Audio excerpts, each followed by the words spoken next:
podcast. Happy New Year from myself and Ben. This is the first podcast of 2022. Another year of Voices of the Vic. Unfortunately for you guys, you have to listen to me droning on about Watford FC, and it's been a while since we've put a podcast out. The last podcast being the Christmas special episode, which come out on the 23rd of December. We're now on the 3rd of January. Uh, Load of postponements with COVID and everything, but there has been two games since since the recording that we're gonna touch upon, and there's been lots of transfer news as well because the transfer window is now officially open, and then there's been a small matter of us sort of getting in the heads of African nations. So I'm sure we'll talk about that. But as always, as you can see here to talk to me about it is Ben. Ben, it's been a while. Happy New Year, mate. How's everything for you been? Good Christmas, good New Year. Everything started well.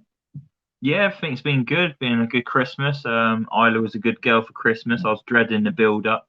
Of course, having a little one at Christmas is a bit stressful nowadays. So she was actually really good, and she's understanding Christmas a little bit more, which is lovely. And then yeah, New Year's was good. Went to a Vic Saturday to watch Watford play, which was nice to get back to watching football as well. Because I missed the West Ham game because I had to wait for a PCR test as well. But luckily that came out negative. But yeah, I've been all good. How have you been? Obviously, you actually tested positive for COVID over Christmas, didn't you? Yeah, so I've avoided it. Well, I avoided it for 2 years. COVID. Was very, very lucky to do so, especially with the job that I'm in. I thought I'd have caught it sooner. And yeah, my mum got married. Cross not last Tuesday, the 21st of December. Um, Went to a wedding, woke up Wednesday morning, and I thought it was just a bad hangover. But I thought something still isn't right. So I did a lateral flow test, and yeah, it was negative, positive, sorry. And then I also did a PCR test, which come back positive as well. So I got out of isolation um, a few days before the day 10 rule, but that meant that I had to spend Christmas Day, Christmas Eve, Boxing Day in my room. I thought on Boxing Day, I thought, you know what, not a problem. I can watch a Watford game on my laptop, and then it goes and gets called off the Boxing Day one against Wolves. Probably a blessing in disguise, to be honest. But yeah, good to be back out of isolation and feeling much better. It's not nice, and I've had two of the jabs. I haven't had the booster yet, but I dread to think how bad I would have felt if I hadn't had the jabs at all. So yeah, if anyone's struggling with it and struggling with isolation, our DMs are always open. It's not nice at all. So, but yeah, luckily I'm back full health now, and yeah, glad that football's back. I'm not sure. We played West Ham, Ben. We might as well just quickly talk about that because we've got lots to pack into the show. So I don't want to get caught up too much on particular topics. But first game back since what game was it now? Brentford away. Brentford away, yeah. And we all know that how that ended. So first game back since Brentford away, we just want to see a reaction. We did find out in the week, in the build up to it, that they'd only trained once since the Brentford game, which was quite a while ago in terms of game weeks. So there was a little bit of worry. And the game is played out, and we started well. Dennis sat down Craig Dawson, beautiful goal. But from then, to me, we sat back on that 1-0 lead, which you cannot do. Whether that was a, outcome of only training once, whether the match fitness wasn't there, whatever. But we just played into West Ham's hands, and it was shambolic for me, Ben. Would you agree with that? Yeah, well, it looked like a team that only trained once in 13 days. It looked like a team that players was recovering from COVID. Players were having niggly injuries as well. It looked like we weren't at 100%, and we can't slag off the performance too much, knowing what they've just had to go through as well. West Ham obviously were playing games, so their fitness levels were high, whereas Watford's were low. So it was a bit of a non-starter. obviously we started the game really strongly and a fantastic finish by Emmanuel Dennis to sit Craig Dawson down. But yeah, after that, West Ham put the pressure on. They hit the crossbar just before they scored as well, so it could have been a lot worse. They had a disallowed goal as well. It could have been 6-1, really, but luckily it only ended 4-1. Just a disappointing performance and poor performance. You can't help but feel sorry for Claudio Ranieri and the squad.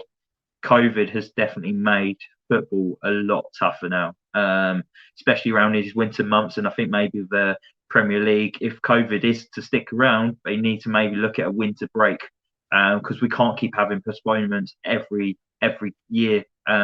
We've had 2-3 games affected. Other teams have had the same, like Burnley, Norwich have games postponed. Newcastle have now got a game postponed as well. So maybe they might have to look at a winter break, because we can't continue this. It's just going to benefit the teams with larger squads.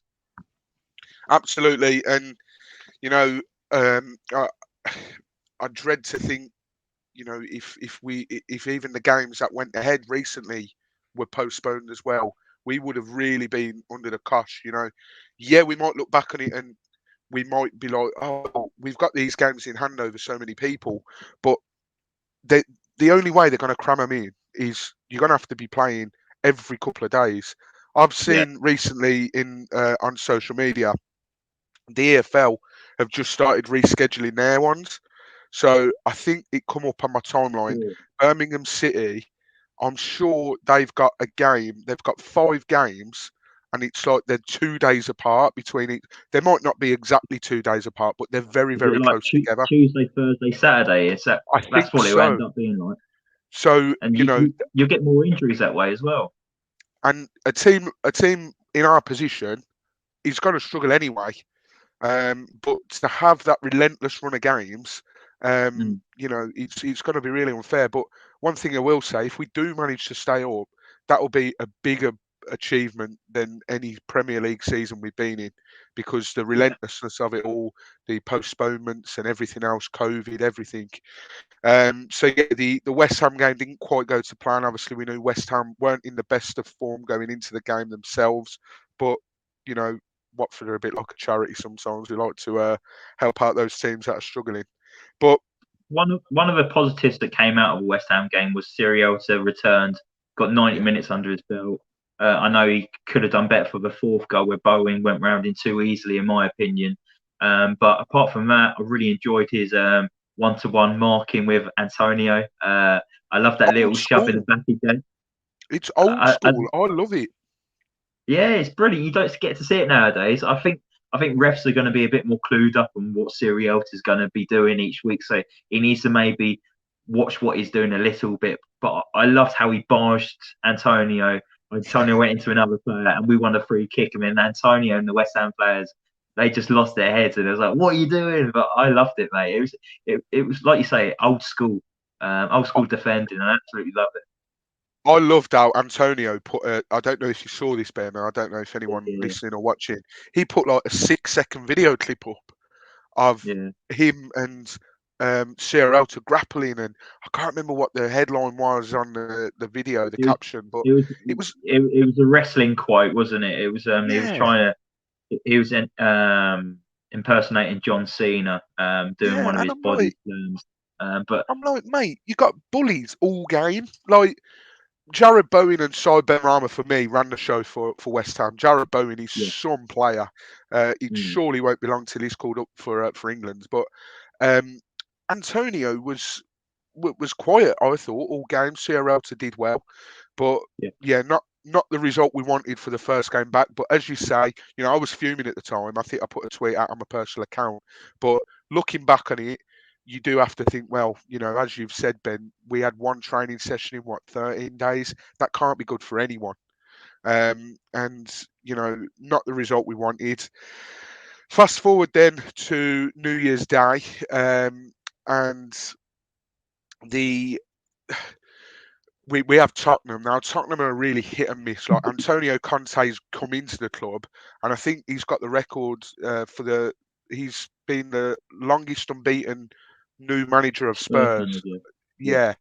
So he scraped results and that, but he's getting the results, and I think they're 1 or 2 points behind the top five. I think they're chasing West Ham and Arsenal. So they're still in the race for top four, and he's done well to working with what he's got. But you never know with Tottenham. They played Southampton, I think, the game before us, and Southampton had 10 men for the large majority of the game, and Yeah. yet they held Tottenham to a 1-1 draw. So Tottenham are very hit and miss. And yes, it's Tottenham, and I'll be honest, I was thinking, you know, let's just try and keep the score down. But somewhere in the back of your mind, because it's Tottenham and how they are, that little part of me was thinking, hang on a minute, we could get something here. We tend to do well against the bigger clubs. Look at how we played against Chelsea. We was respectable against Man City. We thrashed Man United. And I thought we were half decent against Arsenal as well. But well, defensively anyway, going forward, we didn't have a cat and mouse chance. But so I thought, maybe, just maybe, we can get something. Um, it was fair to say that first half, Ben, I managed to find a stream for the game. So luckily or unluckily, however way you look at it, I managed to watch the whole game. That first half was pretty much attack versus defence. Like, we were just sitting back, letting Tottenham, move on to us and attack us. But you know what? And again, I was frustrated in the first half because I wanted to see more. But the more I look at it, it was actually quite a good defensive performance from us in that first half. Well, for the whole game, other than the 96th minute, I thought we were solid. Yeah, Tottenham were coming forwards, they were getting the crosses in, they were playing these balls and everything else. But I thought defensively, we were absolutely solid in that first half. Is that something you'd agree with? Yeah, I think we limited Spurs to shots outside the box. I think our shape was much better. We was playing like more of a 4-4-2, weren't we? But when we was defending, which was pretty much the whole entire game, that four ended up being a six, where you'd see Sema and Kushka coming in, and Cathcart and Messina was being a bit more central. It looked like the game plan for Watford was just to sit deep, make it difficult for Spurs, don't let them get in behind, and let them shoot from distance. Because obviously, like you've just alluded to, they kind of struggled against 10-man Southampton the other day. They couldn't really get opportunities in that game as well. So I think the Watford scouts have seen that and was like, right, let's try and flood that middle of the pitch, just not let them get in behind and just keep the shape. And yeah, really good defensively performance first half. I thought Kushka over on the right hand side was brilliant. I thought that was much better performance by Kushka in that first half. Getting stuck in, he was winning a lot of balls.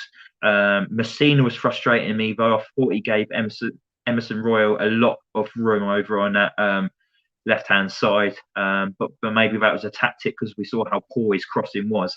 It was like you have a ball, you cross it in. We've got Sirielsu and Truth, we'll just head clear. Yeah. Must say, Truth Econ looked a lot more comfortable at the back with Sirielsu next to him. And this is what we've said before. In the Championship, we had the best defence, and them two was at the heart of it. I think Truce needed his mate back, and he's got Sirielsu back now, and they looked a lot more comfortable, and there was command in Sirielsu. It's just his presence, isn't it? He wins everything in the air, and they play together quite tight as well. So yeah, really impressed with that first half performance. We had a couple of opportunities in the first half as well. I think King set Dennis away. He got to the box, cut back, and then his shot was very tame and just like rolled into Luis's arms. And then Ken Sema had a shot from just outside the box as well, but it was comfortable for Luis. But it was a much different performance to what we've seen against a bigger side. Like you said, normally against bigger sides at Vicarage Road, we're up for it, and we've probably performed really well against them, especially against Chelsea. We outperformed them, and we was unlucky not to get 3 points that day. But it was a different performance from Watford. It was more, let's keep a clean sheet. Let's be defensively solid. If we keep a clean sheet, at least we get a point out of the game. That's what my thoughts were going into the game. Well, I mean, when after the first half, when the whistle had gone for half time, yeah, I was frustrated because we were letting them just, come on to us. But at the same time, I was perhaps thinking, well, actually, we carry on how we're doing. Defensively, we look quite stum, as you perfectly picked up there. Dare I say it, but Trooster Kong actually looked more comfortable with CRL to next to him. And whether that is a sign of he feels more comfortable there, whether he's just trying to impress. He's been obviously named in the Nigeria squad for AFCON, and I think he's been named the captain as well.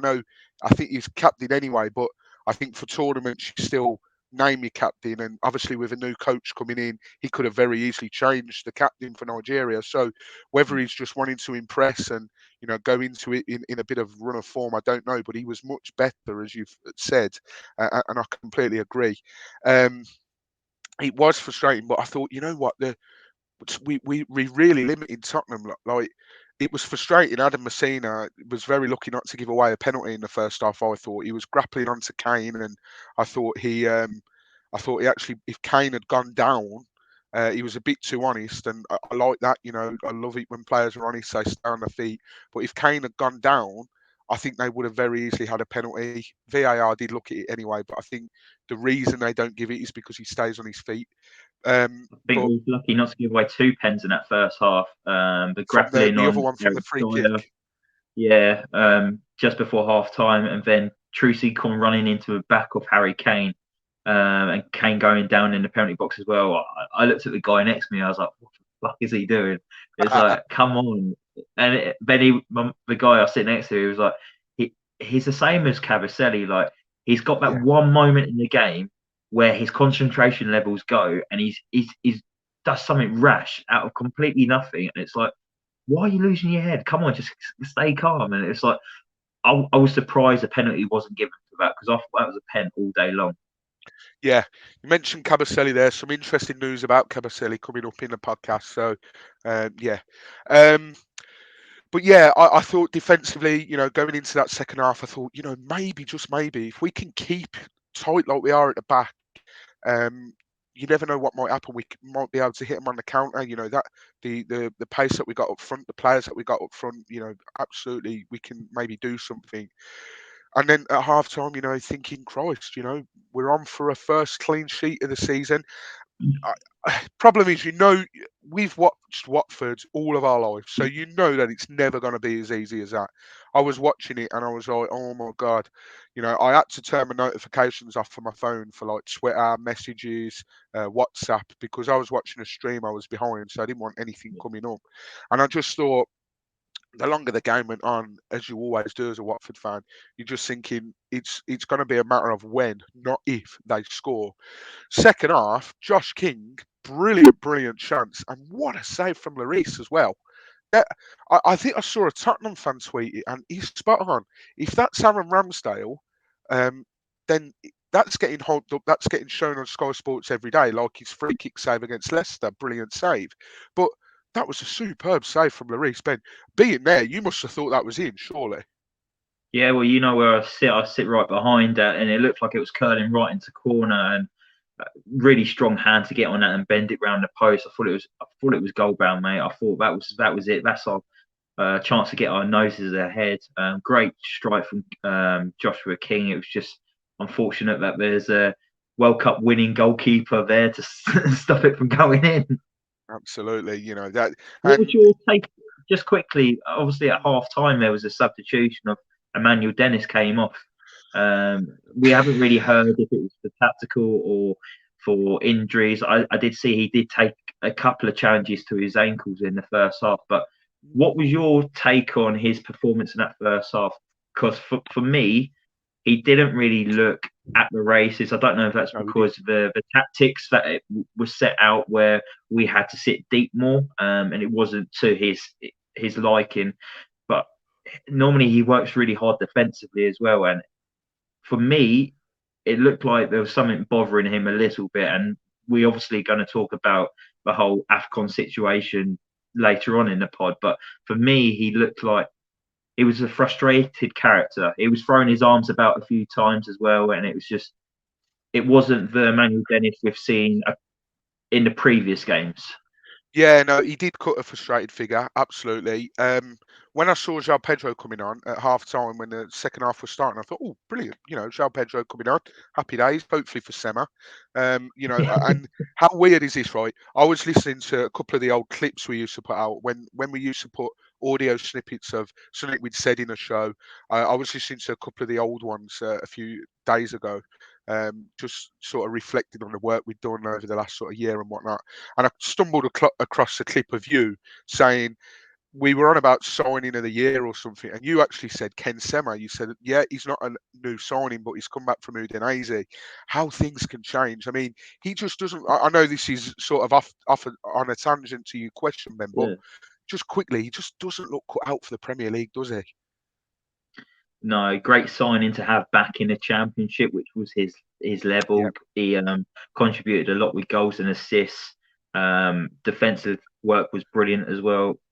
Like you say, doesn't quite cut it for me in the Premier League. If I was Ken Sem, I'd be having one eye looking behind me, thinking, "Oh, I could be the next one out with this revolving door. I could end up at Udinese," because for me, doesn't cut it. I don't think he's good enough to be a squad player in the Premier League either. No, I agree. I completely agree.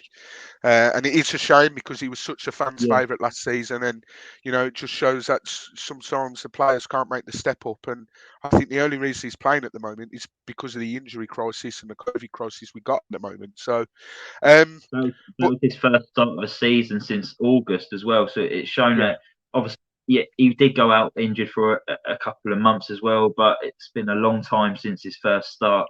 So you can see that Cisco didn't really fancy him. Claudio Ranieri's like, I don't have many options. Sema, do yeah. you want to start? Absolutely. I'm sure there'll be plenty of people taking their boots to Vicarage Road over the next few weeks with the injury problems we've got. But yeah, to answer your original question, sorry, Ben. Emmanuel Dennis, he cut a frustrated figure, and yes, I was surprised to see his name and him making way. But whether the AFCON stuff has sort of played in his head a little bit now, we'll touch on it, very quickly now because I think a lot of it has been said on social media already. Um, I was very, very, very frustrated with Sky Sports, Kevin Campbell, and one of the writers for the Mirror. I sent a tweet off my personal account to him, and I just think it's lazy journalism. So, for those that don't know what we're talking about, Emmanuel Dennis will not now go to AFCON. That would have been his last game um, till he returned from AFCON. His last game would have been Tottenham because all the players have gone over now. I saw Adam Messina on a private jet with Imran Luzda and Ilias Chair from QPR as well after Saturday's game. So they've made their way over.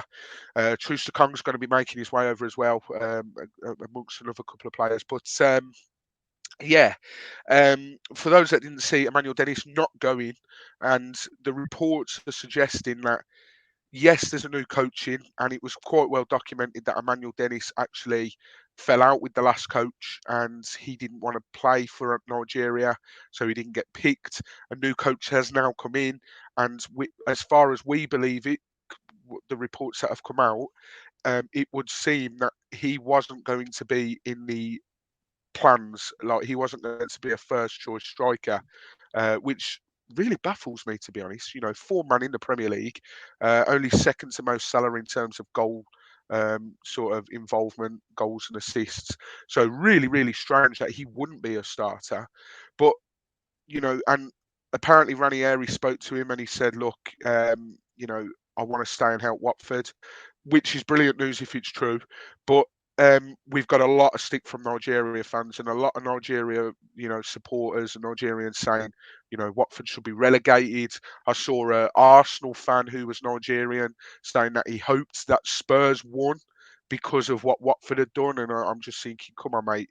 I do want to give a quick shout out actually to a gentleman on Twitter who his handle is at Mr. Moise, and he's actually he's created a Twitter thread basically explaining the whole Dennis stuff. Now, there was an original tweet which said, "I'm still confused about the Dennis case. We need a proper investigation. How did a Kong get his invitation and Dennis' invitation came late? Is this not a case of Dennis not interested, etc." So I won't read the full thread out because there's quite a few, but he was basically saying that he got called up to Nigeria squad for friendly games against Ukraine and Brazil. He felt he should have had a more prominent role owing to his form and the fact that it's a friendly game. He had cameos in both games. His body language was off. I don't know how to pronounce the old Nigeria coach's name. He noticed. And then he came into the game against Sierra Leone, which ended 4-4. Nigeria were 4-0 up. And Dennis had actually come fresh from scoring against Real Madrid in the Champions League. He was about to be subbed on because Balogun got injured and he was snubbed. So he then confronted the manager after the game. So basically saying that the pre-tournament notification wasn't sent because he wasn't officially in the list submitted by the old Nigeria coach. And as I've mentioned, they've got a new coach now. Main invitation arrived on time. Dennis Watford and Igavan, if I pronounce that right, had a 3-hour conversation, and it was down to Dennis to make a decision, and he picked staying with Watford. And the gentleman that's actually tweeted it is a sports editor of Liberty Radio, and he lives in Nigeria, and he seems quite a credible source. So at Mr. Mowiz, Mowiz, if you want to go and read that thread, it's from 2 days ago, explains it perfectly. So yeah, it does seem, it's ever seeming that it is Emmanuel Dennis that wants to stay, albeit the Nigerians think that we're holding him against his will. Whilst we're on the topic of conversation, I might as well mention it now. Honestly, mate, I might as well mention it now. Ismail Assar also, the Senegalese fans are saying we're holding him against his will. Why aren't we letting him go? We've actually released the club statement. Honestly, mate, I don't know what I don't know. Like, we've released a statement. Watford we're have. going to get some voodoo shit coming over to us, Oh, aren't mate, we, from don't. Africa? Honestly, I'm scared. But yeah, so Watford's aren't letting Sarr go over to Afghan, and it's Because despite he's got one leg. pretty much he's done he's done himself in. And we even, in that statement on the Watford website, it said we even invited Senegal to do their own sort of not investigation of it, but their own tests and everything, just to show, look, he can't play football, yet we're the ones that are holding him against his will and not letting him go. It's a joke. People need to be more, you know, they need to do their research more. You know, I mentioned that um, it was Darren Lewis who's the assistant editor of the Daily Mirror, and Kevin Campbell, the old Everton, Arsenal, Forest, etc. striker. The headline was, if you don't want African players to represent their country, don't sign them.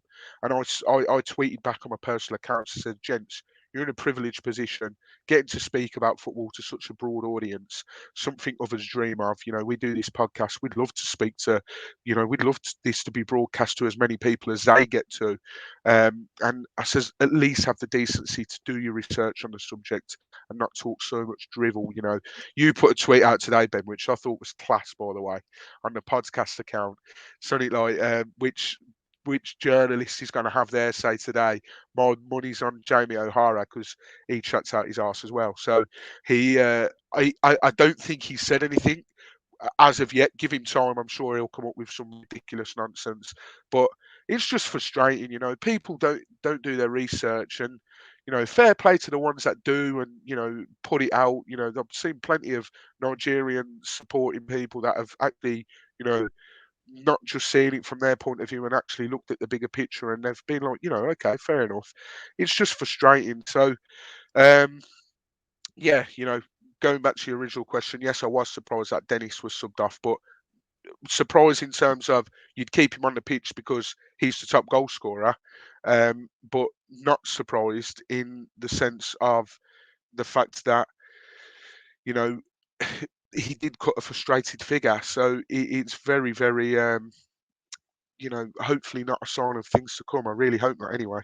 But moving on to the second half, I'm going to move on very quickly because for those that can't see, I have actually lost Ben, but he has just come back in. So I'm going to add him back in.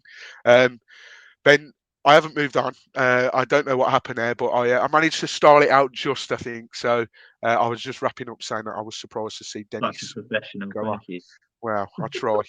Um, Moving on into the second half, King obviously going close, and we had a real good, spell of pressure. The next one that I think was a bit frustrating was João Pedro come on, and by the way, João Pedro was superb when he come on. He skipped past one player, he skipped past another, and then he was just about to shoot, and Rob Jones blew the whistle.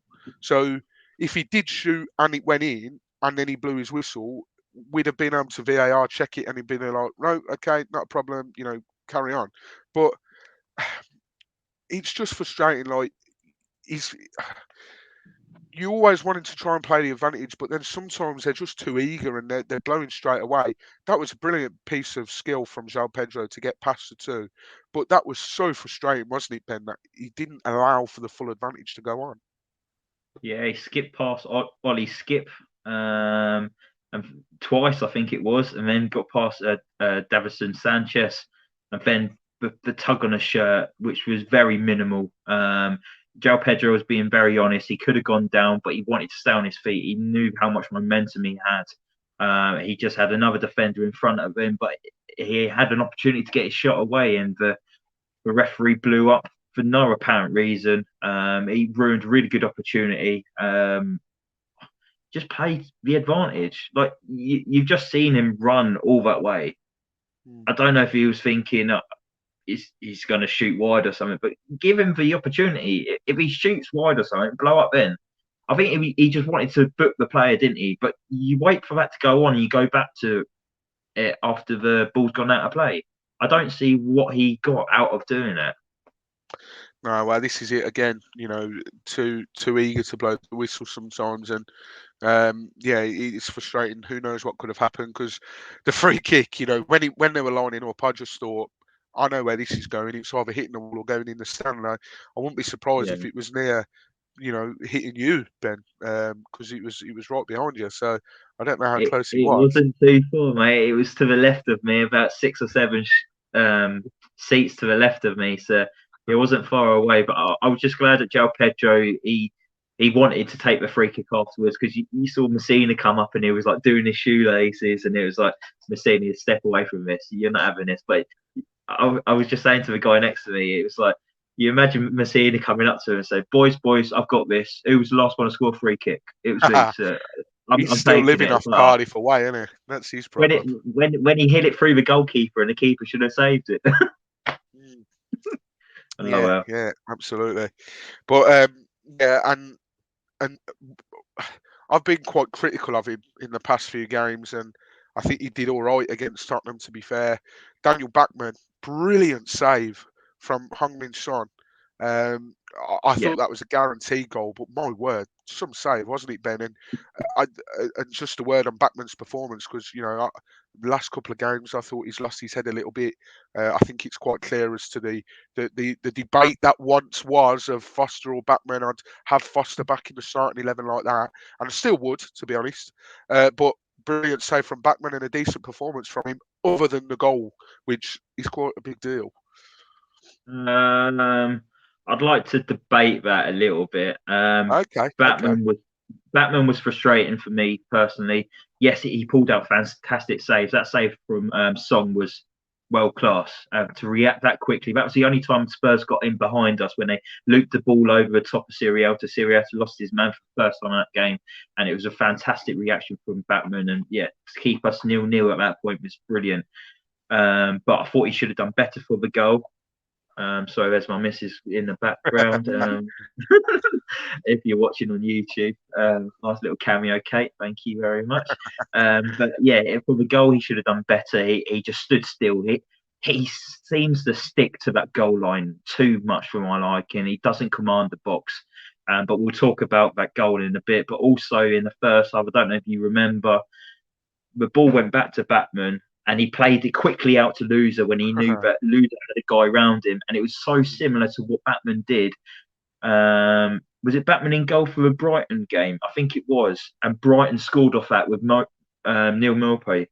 Yeah. And it was like, have you not learnt your lesson? And I think he played the ball to Loser in that first game as well. And he did exactly the same today. No, to Cleverley, wasn't it? And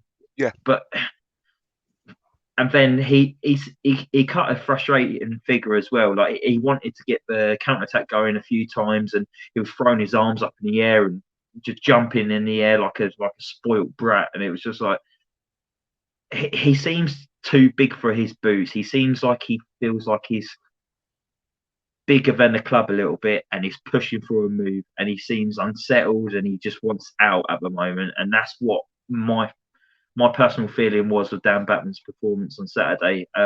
Brilliant saves, but there's other parts of the game that I didn't like, and I don't like seeing that in a professional footballer.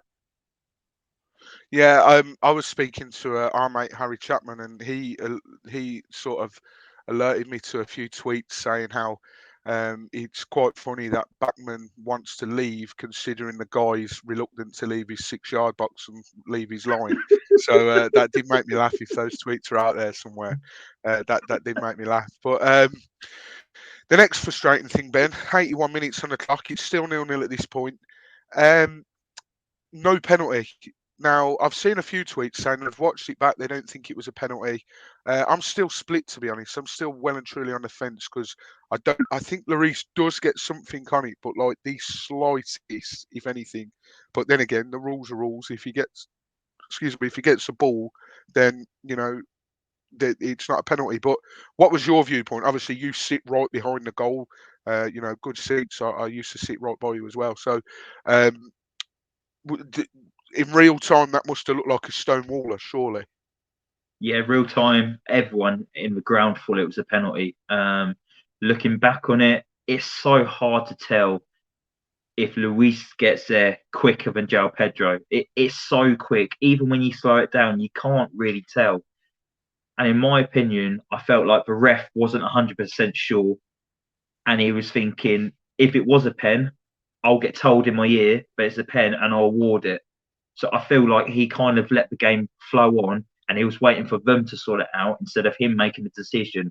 I think if he gave a penalty, I don't think VAR would have said, have a look at it again. It's not a penalty.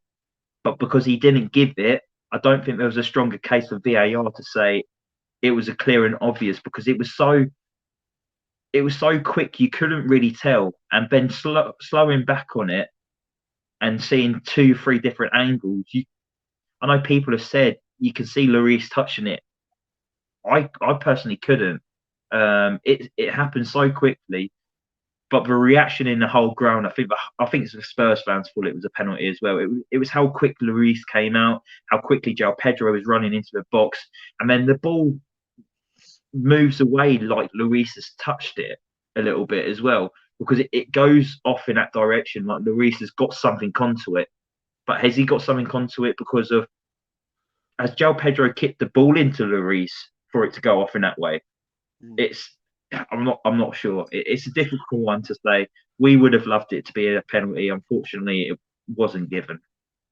It was Lee Mason on VAR, and Lee Mason. The last memory I have of him was he had an absolute blunder for West Brom. I think they took a quick free kick in the last minute and scored, but he blew the whistle too soon. And there was, why did he blow the whistle? And yeah, I think it was West Brom Leeds in the Premier League. That was the last memory I have of him. I don't recall too many games where he's been in the middle this season, actually. But I wonder who would have took the penalty then. Do you think João Pedro would have stepped up considering he won it? Or Josh I King? think it would have been Josh King. He scored away at Leicester. I think going forward, he's probably going to be our penalty taker now, especially after Sarr missing those 2 against Manchester United. Joshua King's got a good penalty record as well. Did well for Bournemouth for him. He scored one this season for Watford. So I reckon it would have been Josh King, even though João Pedro, that performance when he came off the bench, he's got to be starting in the next league game. But then again, João Pedro, does he fall in the same category as Cucho Hernandez, where he's a bit more of an impact sub? Do we see João Pedro doing things like this when he starts games? Because I know we've all said that when he's came off the bench lately, it's been brilliant, and then we're like, he needs to start, but then he doesn't really perform when he starts. So is he another impact sub? Yeah. It's. I hope not. I think he was superb when he come out. I really, really do think so. And then Confidence of him as well for being so young, like to take it past those players, and he keeps the ball so close to him. It's hard to tackle him, isn't it? And when he does get tackled, he wins fouls. I think the one area that he needs to work on still is his finishing, because I think he had an opportunity in the second half where the ball was like bouncing around the 6-yard box. He quickly got in there in front of a defender, but it was a bit of a lame attempt at goal. And I just feel like that's the one area that he could possibly work on still. I know he's young, so he's got time to develop and improve, but for me, his finishing has to get a bit better. Yeah, and that'll probably come with more game time. Yes, he's had a season in the Championship. He scored 9 goals, I think it was in the end. Didn't quite reach double figures, but it's a different ball game in the Premier League, and he's not been given the start or a full game. I don't think he's played a full game in the Premier yet this season. And then, unfortunately, a similar incident to the Chelsea game, and I haven't actually heard of any update as to how the fan is. So hopefully the fan is all okay. If anyone knows of anything, if the fan is okay, then let us know, and prayers and thoughts, and hopefully everything's all good with the fan. But there was another break in play. Fair play to Rob Jones, who I imagine he would have been alerted to it. Or I think I read something online where it was a Tottenham player alerted the referee this time. I'm not sure. But there was a break in play due to a medical emergency in the Lowen Graham Taylor stand. And the game did resume. They weren't taken off the pitch like last time. The medics rushed over as quick as they could again. So brilliant from both sets of medics. But I don't know if you've heard anything, Ben, or who it was that alerted the referee or anything. Did you see who it was, or? Too far away to see what was actually happening. Just hear noises over on the far left-hand corner because I sit in the rookery, and it happened quite far up on the Graham Taylor stand towards the Vicarage Road end. It was in the lower part, maybe about 2-3 blocks away from the Vicarage Road end.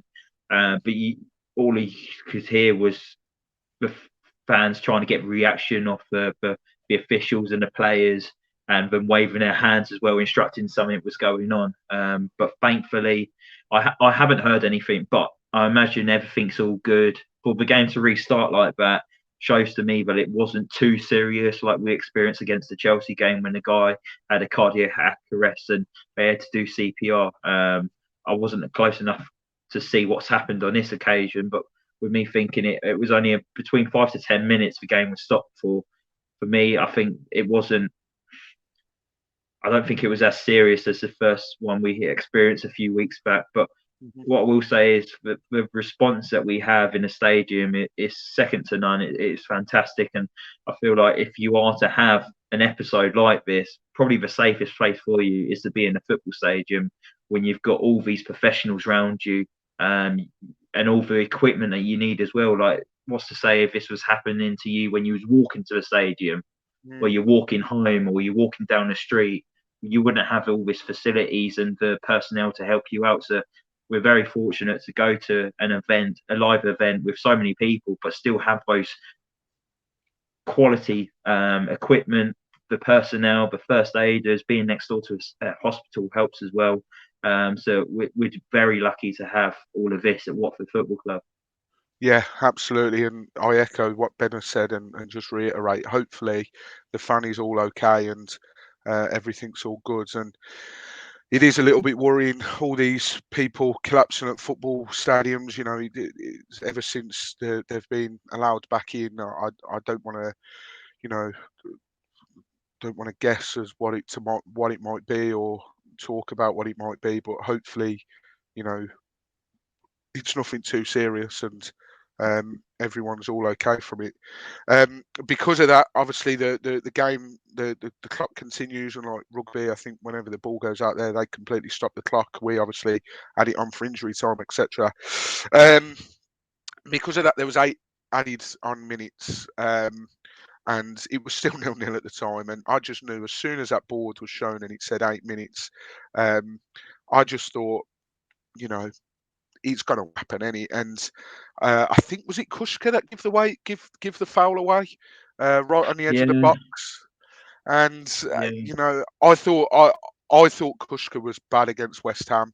I've had a couple of people say, other than the goal where he headed it back to Bachmann and Bachmann give away the penalty, they thought he was all right, but he was all right against Tottenham. He was solid enough. I think at times he was even playing as a right wing back. I know Cathcart was a right back in the back four, and Cathcart done a superb job. Again, massive shout out to Cathcart. He's not been putting a foot wrong in my eyes anyway. He's been solid, real professional. But Kushka, again, silly, giving away a foul right on the edge.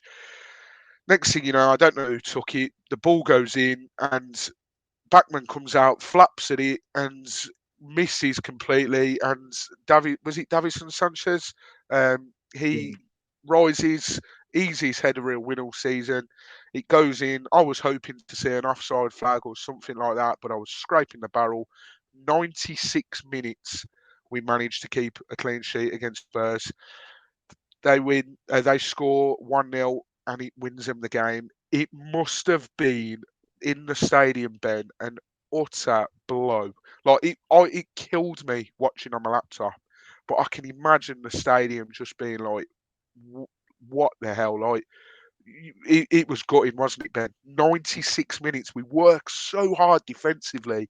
We restrict Tottenham to long shots and hard chances. And Backman made a brilliant save from Son, which we mentioned. And then we get outdone by something stupid like that. It sums up our season, doesn't it, Ben?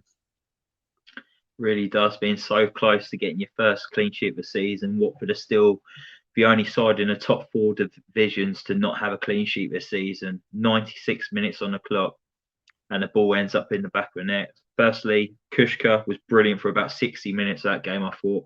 Then he was tiring and blowing out his arse. I thought substitutions were a bit too slow at the weekend. We needed fresh legs to come on. Would have brought on Cleverley a lot up sooner as well. But Kushka, his legs were heavy. It was a needless challenge to make. Cathcart was right next to him. Cathcart was in a better position to make the challenge. He didn't need to make it. Not in that area there. You just stand up, stand your ground, and just don't make a challenge. Especially when you know that Spurs have good quality on set pieces. It was Song who took the delivery, but for me, the defense was too deep, far too deep. We was inside our own 6-yard box. It was about 4 or 5 yards off the goal line. And when you're trying to defend 4 or 5 yards out from the goal, you know it's going to be very messy. You know it's going to be very tight to the goalkeeper. The goalkeeper can't really come out and command his box. And then that's why Batman was just so static on that line, because he had a wall of players in front of him. The yellow shirts, the purple shirts of Spurs. It was a mess. And then Song just whipped in this ball really quickly. And for me, Sirielta needs to do a bit better. It didn't really look like he really got off the floor to head that ball away, went over his head. And there was Sanchez to just so easily. It wasn't even a proper head. It was just a little nod and in the back of the net. But he won't score an easier goal than that in his career. And then Batman, because the way it was set up, Sanchez was in front of Batman, and Batman was anticipating it to come a bit further back. It was just a mess of a goal to concede. And yet again, we shoot ourselves in the foot.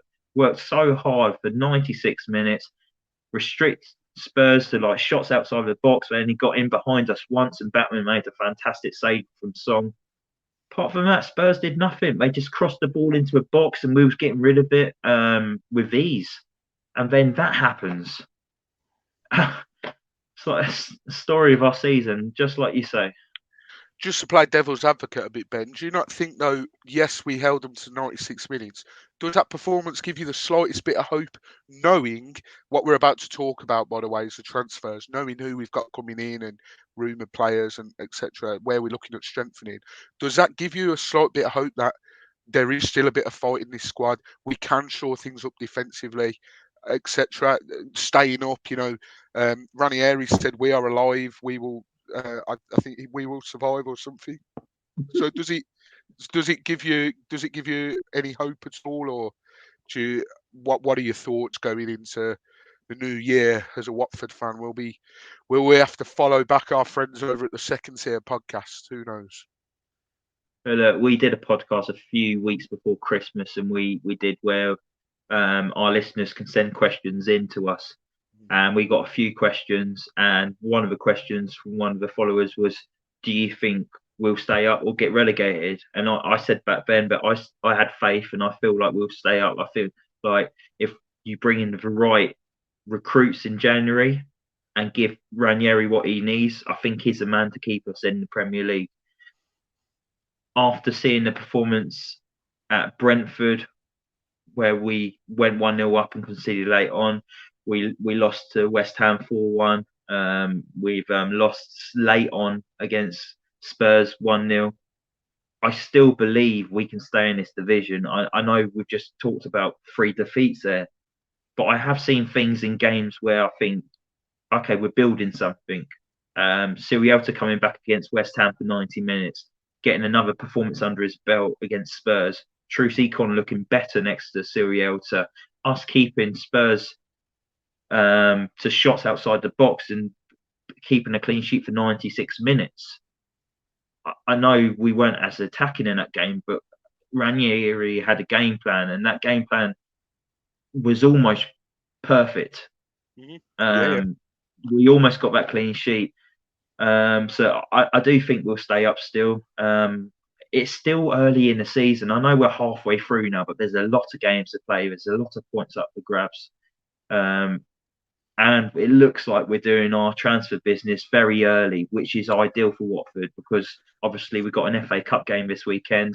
If you bring them in early, they'll be eligible to play. Get them all in for that. Give them a taste of English football, because these players we're looking at are all from overseas as well. So give them a taste of English football away at Leicester.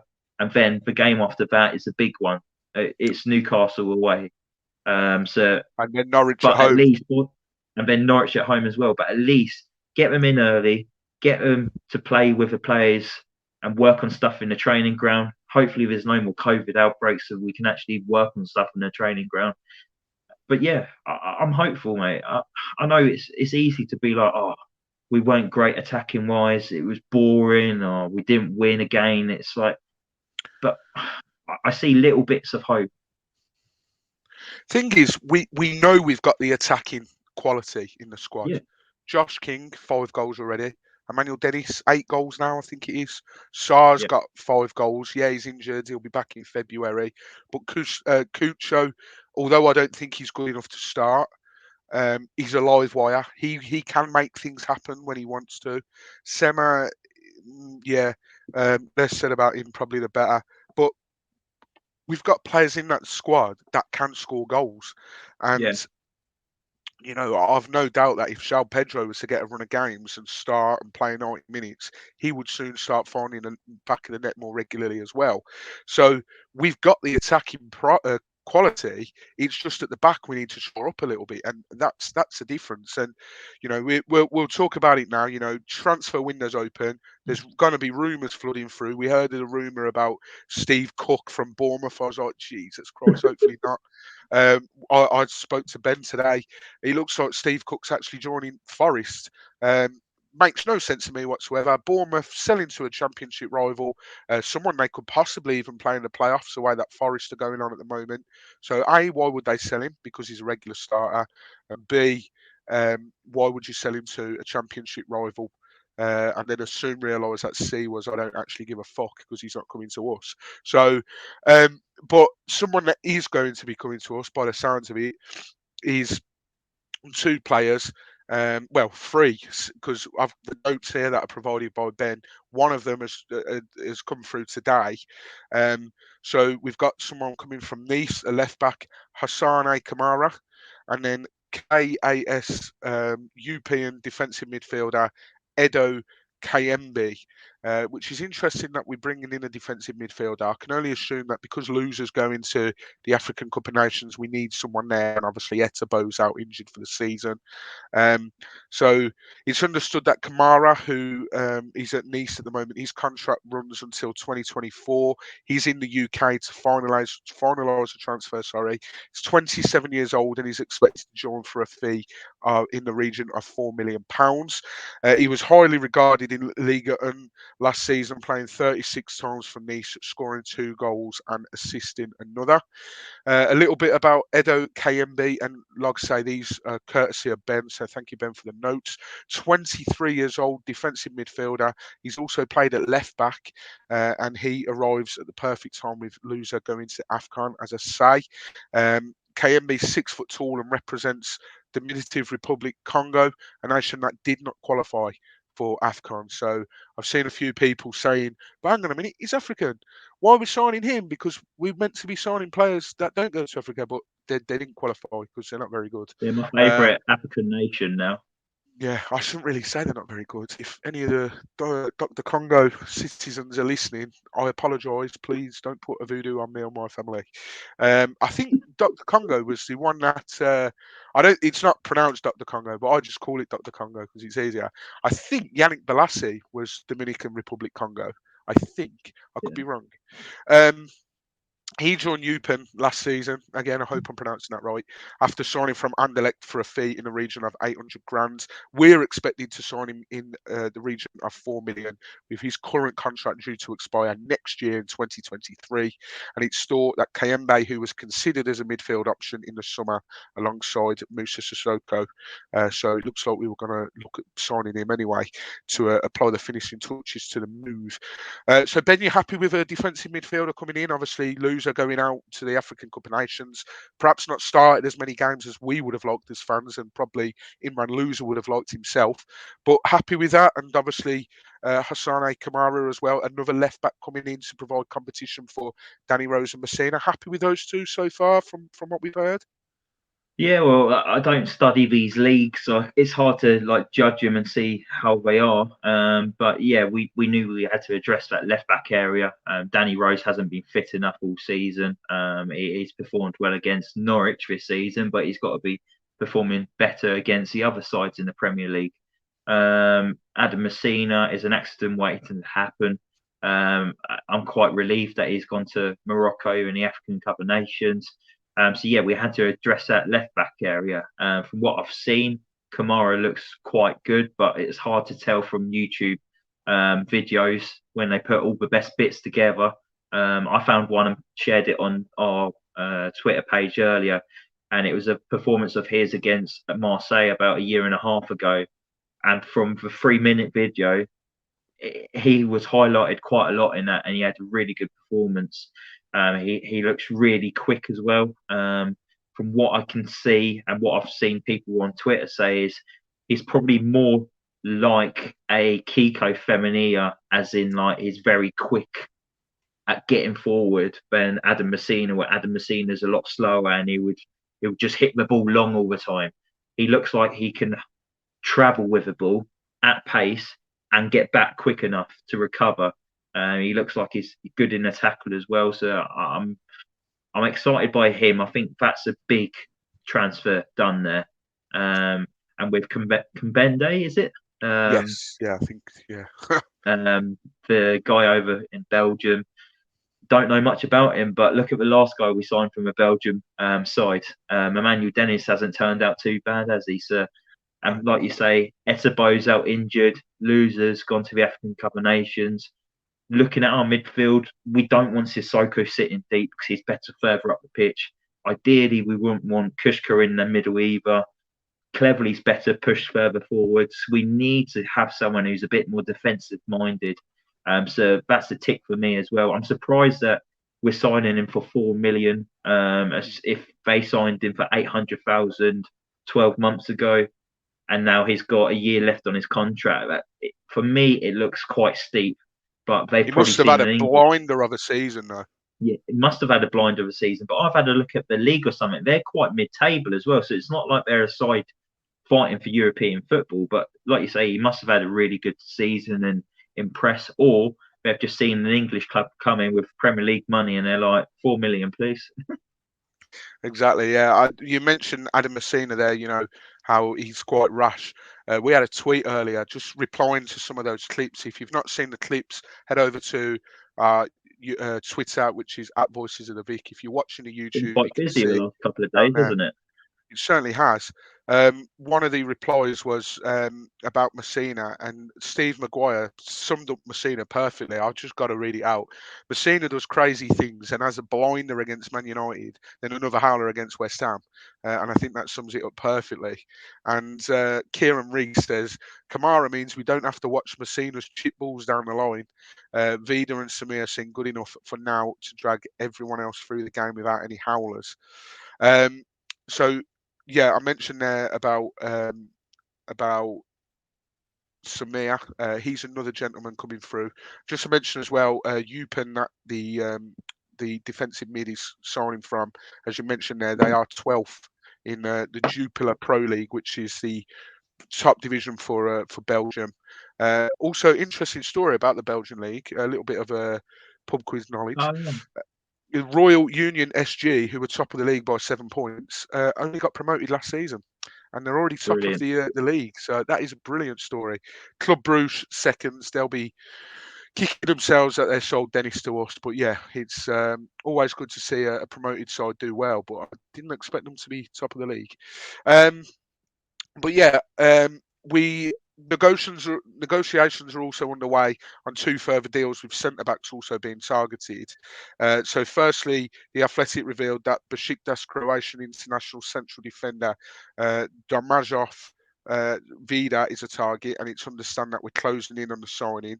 He's 32 years old. He's out of contract in the summer, and he's available for and his club would be open to a deal, which may simply involve absorbing the salary for the remaining 6 months of his contract. Now, I don't know much about this bloke, but I know he's a Croatian international, as I've just mentioned, and Croatia, um, getting to the final of the World Cup last, unfortunately beating England. I can't remember if he played, but from clips I've seen, and yes, Ben, as you've summed up, it is very, very hard to just judge a player on YouTube clips. Don't forget, Alexander Merkel was brilliant on YouTube, and Bonnie Yang was brilliant on FIFA. And Bonnie Yang actually, because I was in lockdown, I was on Football Manager 2017 because I like the older FMs, and I was Watford, and we had Mbani Yang that season. That was Matzari's season, and he was blinding for me on Football Manager, as was Isaac Success. So probably tells you all you need to know about the game. So um, yeah, you obviously can't judge him, but he looks a right rough bastard. Seen pictures of him with a bandage around his head, blood all over his face, getting proper stuck in. That brilliant goal that you found, Ben, and you've put it on our Twitter and everything. So, a real tough centre back, which is what we need. Troost Kong's gone over to Cameroon now for AFCON. We've obviously got CRL, who's quite imposing figure-wise, and maybe if this Vida can come in and, he's also a big tough guy. He can maybe rough up a few strikers in the Premier League. He certainly seems a good option. Is he someone that Yeah. you look at and again you think, okay, he could do a job for us? I've seen a lot of him actually. Oh, England have right, played okay. Croatia many a times over the last Yeah, 5-6 years. So I've only really seen him playing for Croatia against England, and then obviously we've seen Croatia perform really well in the Euros and the World Cups within the last 4 years, getting to the final as well. He, like you said, is a bit of a hard bastard. For me, he's got a bit of Seb Prodo about him, where yeah, he's a leader at the back. He's a vocal guy. His legs might be past it. If we were signing him about 3-4 seasons ago, I'd be buzzing. I think, what a signing! This is what we need. But for me, looking at it, I'm going, he's 32 years of age. Is his legs behind him? Is his best days behind him? Is we going to be looking to replace him at the end of the season? For me, looking at it, it looks like it's a bit of a stopgap signing. But I think he could be a good short term signing. It's definitely not long term though for me. Yeah, no, I completely agree. And at the moment, he's played 16 games for Besiktas. They are 19 games into the season, so he's pretty much been a Regular. mainstay, a regular of the season. And he's played for Besiktas since 17-18 season. He was at Dynamo Kiev, Dynamo Zagreb, and Leverkusen as well. So he's quite well decorated in terms of his footballing career, and he made his debut by the looks of it in 2011 for Croatia, and he's featured quite regularly. 12 appearances in World Cup qualifications, and played in Euros, Nations League, World Cups. Played in a lot for his national team. He's played in Champions League, Europa League. Played quite a few games as well, so it's quite well decorated. It can't be bad having someone with that experience come in. And another defender which we've been linked with, and this one's only really come up today, it seems as if we're signing someone from Udinese. Shock horror, I know. I can hear people saying it already when they're listening to this or watching this. Samir is Brazilian centre-back. And again, been quite a regular player for Udinese so far this season. He's played 18 games already for Udinese. He played in the last game, which they won. In fact, they've won the last four. They've won the last two games 4-0 against Crotone and Cagliari. So they're doing very well. And Udinese, Delafeu seems to have found his scoring boots as well. He's been at Udinese since 16-17 season. He was on loan at Verona as well. He's signed from Flamengo, which is a Brazilian club. He's 27 years old, and he has played in the Copa Libertadores, which is an international cup as well. I think it's the South American version of the Champions League, if I remember correctly. So he hasn't actually been capped for Brazil, as far as my knowledge is aware. But what makes his deal interesting is it seems as if that's pretty much a done deal. Like we're not confirming it. We don't know anything. It'd be great if we did have a link to the club, but we don't know anything. So this isn't us confirming it. But literally just as we started recording, just as Ben joins me for the pre-podcast brief, there was a tweet which has actually suggested that Kabasele looks to be heading the other way. So Samir will be coming to Watford. Kabasele will be going to Udinese. Ben, just your thoughts on Samir coming in. Again, a brilliant montage you found of his on our Twitter, so go and check that out.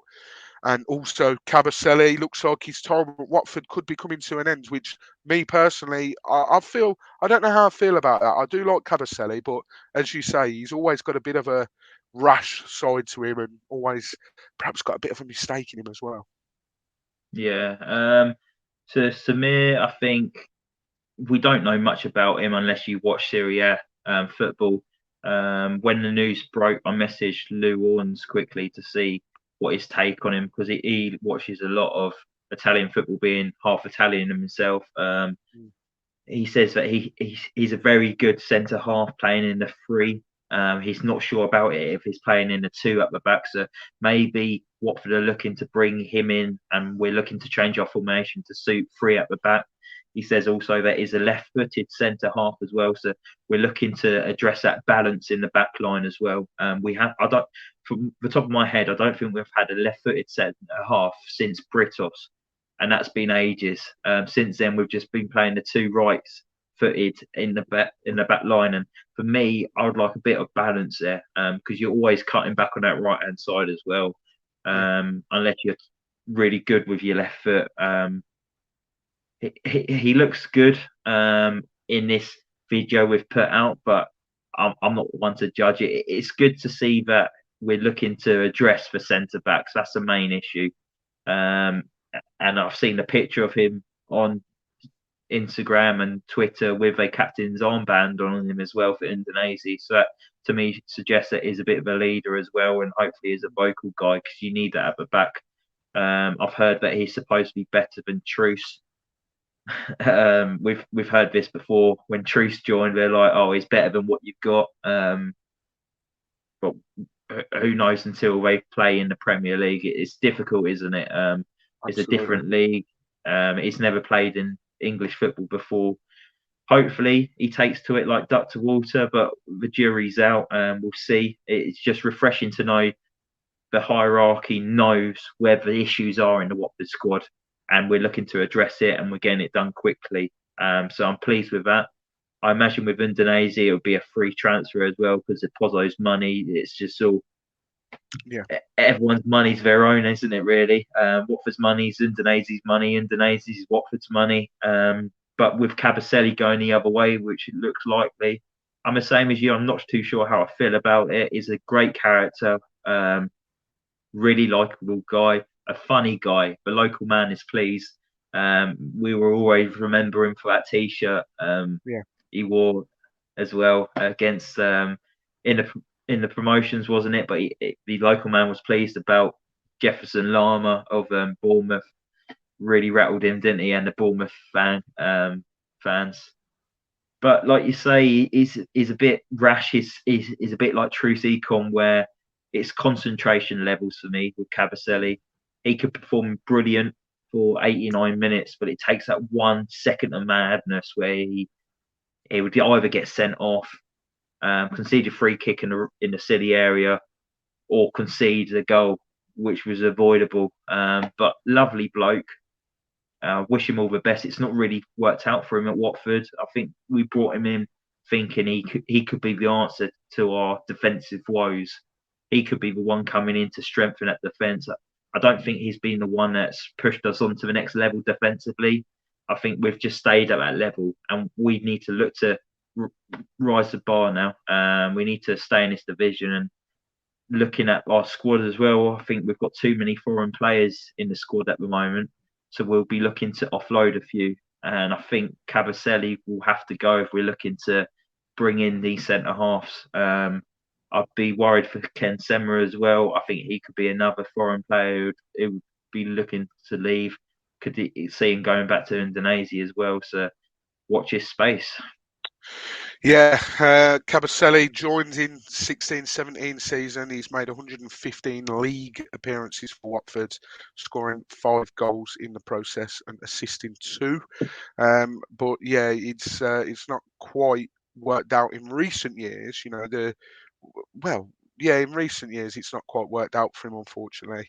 You mentioned there about Udinese. Probably going to be a free transfer because it's the same Pozzo money.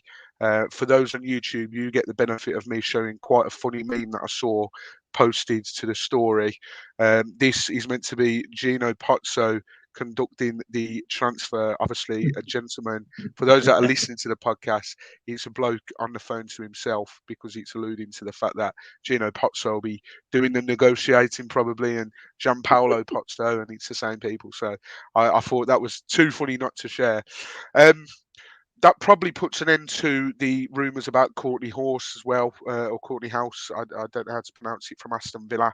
He was also linked. I would have been very happy with that. I did reach out to a couple of Villa supported mates just to see what the crack was, what they thought of him. Um, one of them said championship level.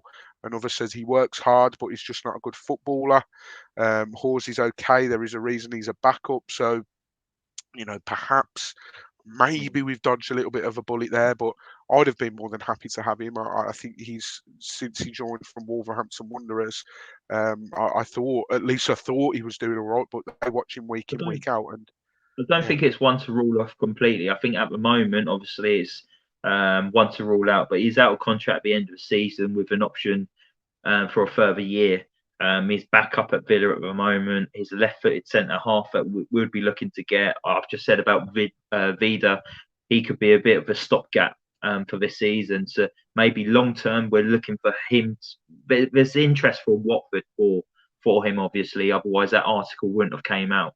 So Watford have expressed their interest in him. So I wouldn't be surprised if we're talking to him and be like, would you fancy joining us at the end of the season? Because I think bringing in an English defender as well will help. I think the English quota as well. I think it would be a better English quota than the Ashley Fletcher, who sits on the bench and takes a lot of money and doesn't really get appearances.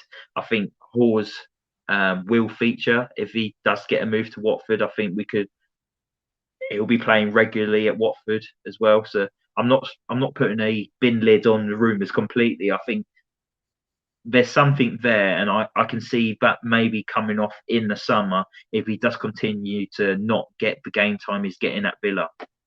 Yeah, and like I says, I'd open it with welcome arms, and we can only be, hopeful that he's not as bad as some of the messages I've received already, but who knows?